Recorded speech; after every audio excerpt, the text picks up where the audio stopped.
चलो दोस्तों, मैं देवेश कुमार पाठक एस्ट्रोलॉजर आप सभी का अपने YouTube चैनल अल्टीमेट ज्योतिष गुरु में हृदय से अभिवादन करता हूं।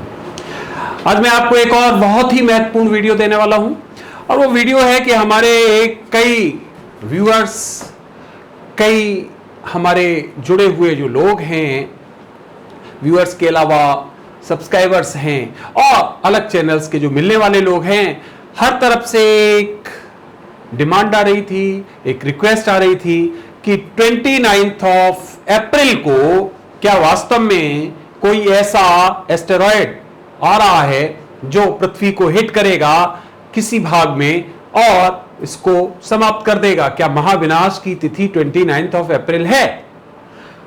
तो पीछे मैं आपको बता चुका हूं कि जब एक पर्टिकुलर नंबर तक पहुंच जाती है रिक्वेस्ट, तो मैं उस वीडियो को जरूर लेता हूं। वो रिक्वेस्ट एक्सीड कर गई और इसलिए मैं आज उस पर आपको वीडियो बना रहा हूं। आज 20 अप्रैल है, 20 अप्रैल 2020 और ये घटना घटित होनी है 29 अप्रैल लोगों के अनुसार 9 दिन के बाद। तो कहां से उन्होंने सुना पता नहीं, जो भी उनका स्रोत रहा हो। सबसे बड़ा मैं आपको 3 पॉइंट्स बताऊंगा और उसमें आपका कंफ्यूजन दूर हो जाएगा। पहला, यह घटना एस्ट्रोलॉजिकली कहीं से भी ना तो सिद्ध की जा सकती है और ना एस्ट्रोलॉजिकली कैलकुलेशन से इसको तय किया जा सकता है। पॉइंट नंबर 1, अगर किसी एस्ट्रोलॉजर ने ऐसा किया है, मुझे नहीं मालूम कहां से आई जानकारी, तो वो हो ही नहीं सकता। पहला पॉइंट। क्यों? क्योंकि एस्ट्रोलॉजी में ऐसा कोई मैकेनिज्म नहीं है जो आउटर सेलेस्टियल बॉडीज के बारे में कुछ निश्चित कर सके। क्योंकि जो एस्ट्रोलॉजी है वो केवल और केवल हमारे 9 प्लैनेट्स के ऊपर केंद्रित है और ये सेलेस्टियल बॉडी जो है वो आउटर स्पेस से है, हमारे इस पर्टिकुलर सौर मंडल की नहीं है, सोलर सिस्टम की नहीं है। इसलिए अगर किसी ने ऐसा एस्ट्रोलॉजिकल विवेचन दिया है या एस्ट्रोलॉजिकली इसको एस्टेब्लिश करने की कोशिश की है, तो समझ लीजिए कि पहला ये नल एंड वॉइड पॉइंट हो गया, can not be established through astrology. इसलिए आप देख रहे हैं कोई कैलकुलेशन की जरूरत नहीं। मैं आपको पहले ही बता रहा हूं एट द आउटसेट कि this is not possible. Point number 1।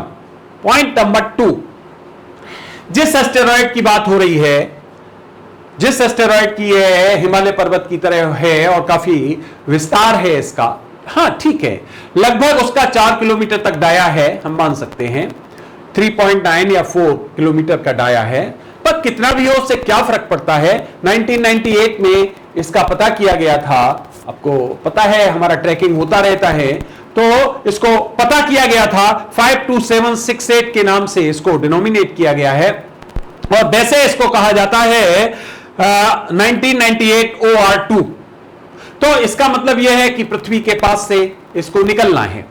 अब पृथ्वी के पास से कितने पास से, पॉइंट ये है, तो पृथ्वी के समझ लीजिए इतने पास से कि जितना हमारा यहां से चंद्रमा है 3,84,000 किलोमीटर, उससे 16 गुने कम से कम लगा लीजिए, 16 टाइम्स उतनी दूर से इसे गुजरना है। इसका मतलब क्या हो गया कि लगभग लगा लीजिए 3.9 million miles, 3.9 million miles. Kilometre में बदलोगे तो ये लगभग 6.2 या लगभग ऐसा बैठेगा, जाके 6 से ऊपर बैठेगा किलोमीटर्स में। तो इतनी दूर से इसे गुजरना है, तो इतनी दूर से गुजरना है तो पृथ्वी पर कहां से खतरा आ गया भाई? पृथ्वी पर खतरा आने की कोई मतलब ही नहीं है। इसकी जो गति है that is 20,000 miles per hour, 20,000 मील। तो अगर इसे कैलकुलेट करेंगे किलोमीटर्स में तो ओवर 32,000 किलोमीटर्स की लगभग पड़ेगी जाके। तो इसका अर्थ क्या हुआ कि इस स्पीड से जा रहे हैं और हम कितना 3.9 मिलियन माइल्स से दूर जा रहा है ये एस्टेरॉयड। तो इसलिए पृथ्वी के लिए कोई खतरा नहीं है, निश्चित तौर पे मानिए। थ्रू साइंटिफिक जो हमारे पास आज हैं, जिनसे हम देख सकते हैं इस तरह के एस्टेरॉयड्स को और जिन पर हम नजर बना के रखते हैं, उससे हम असेसमेंट जरूर कर सकते हैं इसके डायरेक्शन क्या है, किस एंगल पर मूव कर रहा है, क्या स्पीड है, कितनी दूर से गुजरेगा, एवरीथिंग कैन बी असेस्ड। तो वो साइंस का काम है, एस्ट्रोलॉजिकल ये विवेचन नहीं हो सकता है। तो साइंस क्या है? अब साइंस चूंकि मैं आपको बता रहा हूं 16 गुना दूर से गुजर रहा है जितना हमारे चंद्रमा दूर है, तो इसका 1% भी चांस नहीं बनता है। अगला पॉइंट, इस तरह का केओस, इस तरह का लोगों में डर पैदा करना ज्यादातर आप देखते हैं कि फ्रीक्वेंटली आता रहता है।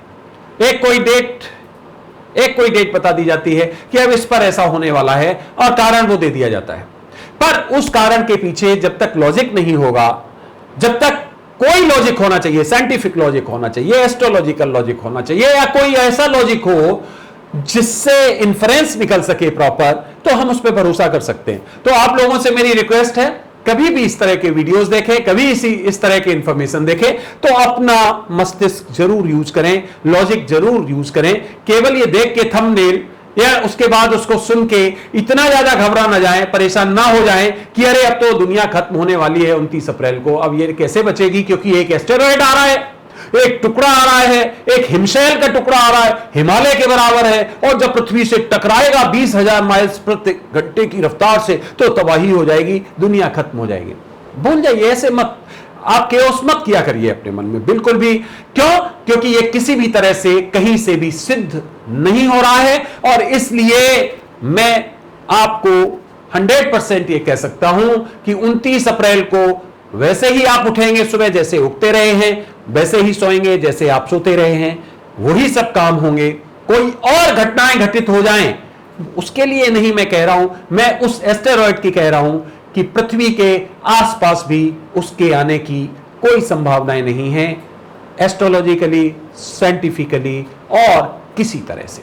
तो फ्रेंड्स, ये वीडियो केवल इसीलिए मुझे देना था, बहुत ज्यादा इसमें कुछ देने की जरूरत नहीं है। आप लोगों का रिक्वेस्ट आ रहा था कि बताइए सर, बहुत परेशान हैं, कई स्रोत से उनके पास जो है वीडियोज जा रहे थे और स्टडी मटेरियल जा रहा था, तो इसलिए जैसे ही आपका वो पूरा हुआ मैंने उसको इमीडिएटली बना के और आपके लिए उपलब्ध करा दिया। तो बिल्कुल भी चिंता मत करिए, कोई प्रॉब्लम नहीं है। उसका जो भी डाया बता दिया मैंने, 3.9 से 4.1 किलोमीटर तक का है, ठीक है, मान लिया काफी विस्तार है, अगर इतना पृथ्वी से टकरा जाए तो तबाही हो सकती है अनडाउटेडली, लेकिन ऐसी कुछ भी संभावना नहीं है। एस्ट्रोलॉजिकली हम वो सिद्ध नहीं कर सकते हैं क्योंकि आउटर सेलेस्टियल बॉडी है, लेकिन हां हम ये सिद्ध कर सकते हैं एस्ट्रोलॉजिकली कि इसके बाद जीवन लगातार पृथ्वी पर चल रहा है, क्योंकि वो घटनाएं दिखाई दे रही हैं। समझिए आप ध्यान से कि अगर मान लीजिए ऐसा होना है तो वो खत्म होना चाहिए, नहीं, एस्ट्रोलॉजिकली ये सिद्ध हो रहा है कि इसके आगे सब कुछ चल रहा है और क्या क्या घटनाएं दिखाई दे रही हैं। इसका मतलब क्या हुआ कि कुछ भी ऐसा होने वाला नहीं है अनटोवर्ड, ऐसे सिद्ध किया जाता है इसको। सेलेस्टियल बॉडी बाहर की है, उसके आधार पे हम सिद्ध नहीं कर सकते हैं, लेकिन ऐसे सिद्ध किया जा सकता है कि क्या दुनिया आगे चलने की संभावनाएं दिख रही हैं क्या। तो सब घटनाएं सामने आ रही हैं, जो मैंने अपना स्टडी किया, जो हम रिसर्च किया, उस आधार पे कोई चेंज नहीं आ रहा है 29 अप्रैल को या आगे पीछे। इसलिए आप बिल्कुल निश्चिंत हो जाइए फ्रेंड्स, कुछ नहीं होने वाला है, nothing is going to happen. 99.9% नहीं कह रहा हूं, 100% कह रहा हूं, nothing is going to happen. कुछ और घटनाएं अलग से घटित हो जाएं वो हम नहीं कह रहे हैं आपसे, लेकिन हां ये जरूर कह रहे हैं कि ये एस्टेरॉयड से दुनिया को किसी भाग में कोई खतरा होने वाला नहीं है। तो इस वीडियो में बस इतना ही। आपने वीडियो देखा गंभीरता से, उसके लिए धन्यवाद। अगर अभी तक चैनल सब्सक्राइब नहीं किया है तो आपने बहुत विलंब किया है, प्लीज चैनल सब्सक्राइब करिए और शेयर करिए, अच्छा लगता है तो लाइक करिए और जुड़ जाइए इस फैमिली से, जिसमें हम आपको बहुत ही महत्वपूर्ण विवेचन देने का प्रयास करते हैं और चाहते हैं कि आपके अनावश्यक डर, फियर्स, केओस उनको दूर किया जाए और आपको एक लॉजिकल, एनालिटिकल और एक ऐसा इन्फ्रेंस दिया जाए जो सिद्ध हो, जिसे आप खुद भी सोच सकें, जिसे कोई भी लॉजिक के आधार पर इन्फ्रेंस उसका निकाल सके। तो थैंक्स अ लॉट। अगला वीडियो फिर आपको जल्दी ही मैं इंपॉर्टेंट देने वाला हूं। तब तक के लिए आपको बहुत बहुत नमस्कार, प्रणाम।